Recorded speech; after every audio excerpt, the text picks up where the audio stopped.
নমস্কার বন্ধুরা, আমার চ্যানেল স্টিচ অ্যান্ড কুকবার সমাতে আপনাদের সকলকে জানাই স্বাগত। চলে এসেছে আজকে নতুন আরও একটা ভিডিও নিয়ে।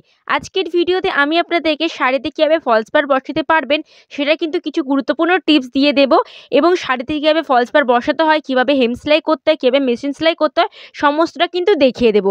তো দেখতে পাচ্ছেন এটা হচ্ছে আমার ফলস পাড়টা। তো ফলস পাড়ও কিন্তু সোজা দিক এবং উল্টো দিক থাকে। তো এটা দেখুন সেলাই করা আছে। তো এটা হচ্ছে আমাদের উল্টো দিক এবং অপর পাশটা হচ্ছে আমাদের সোজা দিক। ঠিক আছে? এই জিনিসটা কিন্তু আমাদের কাপড়ের ভেতরের দিকে থাকবে এবং এই জিনিসটা আমাদের কাপড়ের ওপরের দিকে থাকবে।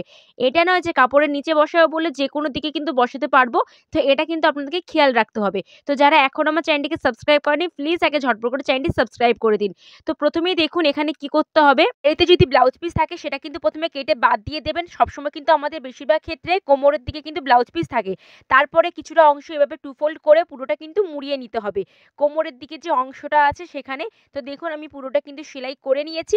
এরপর থেকে আমাদের এবার ফলস পাড়টা বসাতে হবে। তো কখনোই কিন্তু এই প্রথম থেকে ফলস পাড়টা বসাবো না।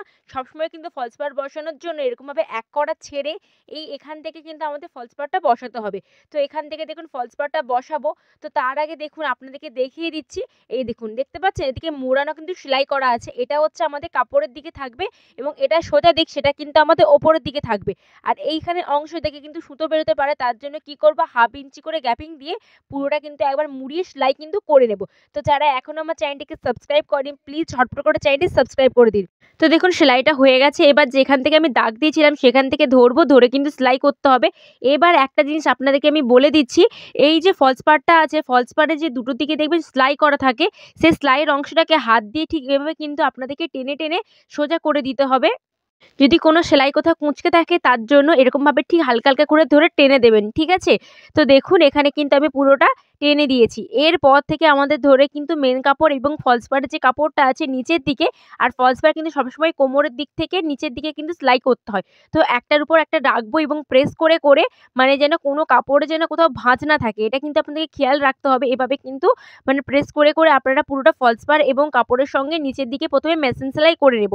এরপর ওপরের দিকে কিন্তু আমরা হাত সেলাই করব। তো নিচের দিকে কিন্তু সবসময় মেশিন সেলাই করতে হয় এবং ওপরের দিকে আমাদেরকে হাতের সেলাই করে নিতে হয়। তো পুরোটা দেখুন এভাবে সেলাইটা করে নিয়েছি এবং শেষের দিকেও এভাবে ঠিক 1/2 ইঞ্চি কিন্তু মুড়িয়ে এর উপর থেকে আমরা সেলাইটা করে নেব।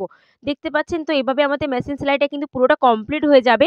এরপর আমরা এখানে হাতে হেম সেলাইটা করে নেব। আপনারা চাইলে হেম সেলাইও করতে পারেন অথবা রান সেলাইও কিন্তু করে নিতে পারেন। এখানে দেখুন আমি কিন্তু সুতো নিয়েছি, আর এই যে ধারটা আছে প্রথমে এখানে আমাদেরকে কি করতে হবে, একটা পিন দিয়ে আটকে নিতে হবে। তো এখানে দেখুন আমি একটা এরকমভাবে পিন নিয়েছি। তো এই পিনের মাধ্যমে কিন্তু এই উপরের দিকটা আটকে নেব।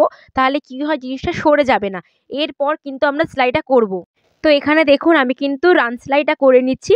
তো প্রথমে এখানে নিচের দিকে আমাদেরকে গিট দিয়ে মজবুত করে নিতে হবে। তাতে কি হবে, জিনিসটা কিন্তু খুলে যাবে না। তো এখানটা দেখুন ভালোভাবে আমি কিন্তু গিট দিয়ে নিচ্ছি এবং মজবুত করে নিচ্ছি। আর এখানে আমি এক পাটেরই কিন্তু সুতো ইউজ করছি। এরপর আপনাদেরকে কিন্তু খুবই ছোট ছোট টোপ তুলতে হবে। তো পেছনের দিকে যে টোপটা সেটা কিন্তু একদমই ছোট তুলতে হবে, যাতে পেছনের দিকে সেলাই না বোঝা যায়। দেখতে পাচ্ছেন আমি ঠিক এতটা ছোট ছোট টোপ তুলেছি। ঠিক এরকমভাবে আপনাদেরকেও কিন্তু টোপটা তুলে নিতে হবে এবং ভেতরের দিকে যে টোপটা সেটা কিন্তু আপনারা চাইলে একটু বড় বড়ও রাখতে পারেন। কারণ সেটা তো পেছন দিকে দেখা যাবে না, তার জন্য। দেখতে পাচ্ছেন? এই দেখুন আমি কিন্তু সেলাইটা যে করেছি একদমই বোঝা যাচ্ছে না, এত ছোট ছোট টোপ তুলেছি। এরকম ছোট ছোট টোপ তুললে কিন্তু আপনাদের ফিনিশিং ভাবে কিন্তু সেলাইটা হবে। দেখতেও শাড়িটা খুবই ভালো লাগবে। তো দেখুন আমি ঠিক যেভাবে দেখাচ্ছি আপনারাও কিন্তু ঠিক সেভাবে কিন্তু সেলাইটা করবেন। এই দেখুন, দেখতে পাচ্ছেন? এরকমভাবে কিন্তু আপনারা চাইলে সেলাইটা করে নিতে পারেন। আর আপনারা কিন্তু যারা নতুন তারা প্রথমে কিন্তু অল্প অল্প মানে ২ টো ১ টা করে টোপ দিয়ে সেলাইটা করতে পারেন। আমি কিন্তু এখানে অনেকগুলো দিয়ে করে নিচ্ছি। তো দেখুন ধার বরাবর চওড়ার দিকে হয়ে গেছে। এবার সেম ভাবে এখানেও দেখুন হাত দিয়ে প্রেস করে নেব। নিয়ে এখানেও পিনটা আটকে দেব। আপনারা চাইলে কিন্তু ভারী কিছু জিনিসও চাপিয়ে রাখতে পারেন। শুধুমাত্র এটা খেয়াল করবেন ভেতরে যেন কোথাও কাপড় কুঁচকে না থাকে বা ফুলে না থাকে। দেখতে পাচ্ছেন? এরকমভাবে হাত দিয়ে চেপে চেপে কিন্তু আপনাদেরকে সেলাইটা করে নিতে হবে। এইভাবে পুরোটা আমাদের লম্বাটা কিন্তু রান সেলাই এখানে আমি করে নেব। এই দেখুন দেখতে পাচ্ছেন কত ফিনিশিং এসেছে, কোনো কিন্তু বোঝাই যাচ্ছে না যে সেলাই হয়েছে। এরকমভাবে আপনাদেরকে কিন্তু সেলাইটা করে নিতে হবে। তাহলেই কিন্তু ফিনিশিং ভাবে আপনাদের ফলস পাড়টা বসানো হবে। তো এভাবেই দেখুন পুরোটা আমি সেলাইটা করে নিচ্ছি। তো এখানে যারা এখনো আমার চ্যানেলটিকে সাবস্ক্রাইব করেনি, প্লিজ ঝটপট করে চ্যানেলটি সাবস্ক্রাইব করে নিন। আর ভিডিও ভালো লাগলে অবশ্যই লাইক করতে একদমই ভুলবেন না। আপনারা কিন্তু কেউ লাইক করেন না, প্লিজ লাইক করে দেবেন একটুখানি। আর ভিডিও কেমন লেগেছে সেটা কিন্তু অবশ্যই আমাকে কমেন্টে জানাবেন। আর আপনাদের যদি কোনো কোনো প্রশ্ন থেকে থাকে সেটাও কিন্তু আমাকে কমেন্ট করবেন, আমি কিন্তু রিপ্লাই দেবো।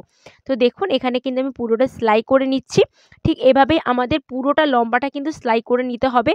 এরপর এইখানে দেখুন দেখতে পাচ্ছেন এটা হচ্ছে লম্বার শেষ প্রান্ত, সেখানেও কিন্তু সেমভাবে করে নিয়ে আবার কিন্তু ওই কোণের দিকেও কিন্তু গিঁট দিয়ে দিতে হবে, ঠিক আছে? পুরোটা দেখুন সেলাই কিন্তু করে নিয়েছি। দেখতে পাচ্ছেন না এখানেও কিন্তু ঠিক সেভাবে কিন্তু মজবুত করে গিঁট দিয়ে দেব।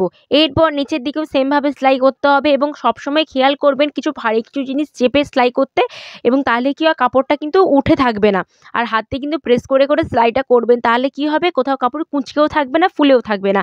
এই টিপসটি আপনারা ফলো করবেন, দেখবেন পারফেক্টভাবে একদম শাড়িতে ফলস পাড় আপনারা বসাতে পেরে যাবেন। তো এখানে দেখুন পুরোটা আমার সেলাই হয়ে গেছে। এরপর আপনাদেরকে দেখাচ্ছি কত ফিনিশিং এসেছে দেখতে পাচ্ছেন? কোথাও কিন্তু কাপড় কোথাও কুঁচকে নেই, কোথাও ফুলে নেই।